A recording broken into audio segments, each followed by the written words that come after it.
শিক্ষক নিয়োগে 93 লক্ষ টাকা দুর্নীতির অভিযোগ। নিয়োগ দুর্নীতির অভিযোগে গ্রেফতার 2। চাকরি পাইয়ে দেওয়ার নামে প্রতারণা। শান্তিনিকেতন এবং সাঁইথিয়া থেকে গ্রেফতার করা হয়েছে 2 অভিযুক্তকে। শিক্ষক নিয়োগে 93 লক্ষ টাকার দুর্নীতির অভিযোগ। অভিজিৎ ঘোষ রয়েছেন ফোন লাইনে। অভিজিৎ, ঠিক কি অভিযোগ উঠছে?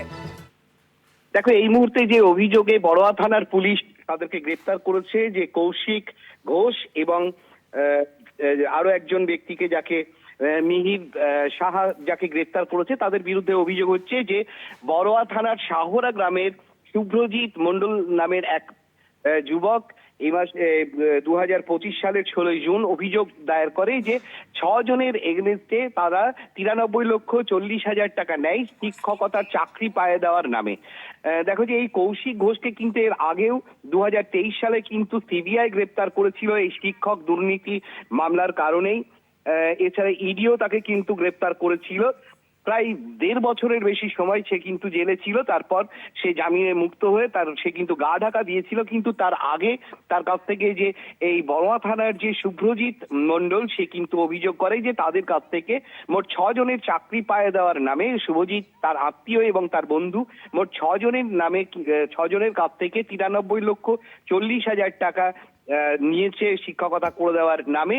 এই অভিযোগ করার পর মুর্শিদাবাদ জেলা পুলিশ তাদেরকে কিন্তু গোপন সূত্রে খবর পায় এবং মোবাইল টাওয়ার লোকেশন দেখেই কিন্তু তাদেরকে নির্দিষ্ট কোন জায়গায় রয়েছে সেটা জানার পরই কিন্তু বীরভূম জেলার শান্তিনিকেতন থানা এলাকায় যে ভাড়া বাড়িতে কৌশিক ঘোষ এবং তার পরিবারকে নিয়ে গা ঢাকা দিয়েছিল, সেখান থেকে কৌশিক ঘোষকে গ্রেপ্তার করে। এছাড়াও তার যে সহযোগী রয়েছে মিহির সাহা, তাকেও কিন্তু সাঁইথিয়ার কুনুরি গ্রাম থেকে গ্রেপ্তার করে নিয়ে এসেছে বড়োয়া থানার পুলিশ।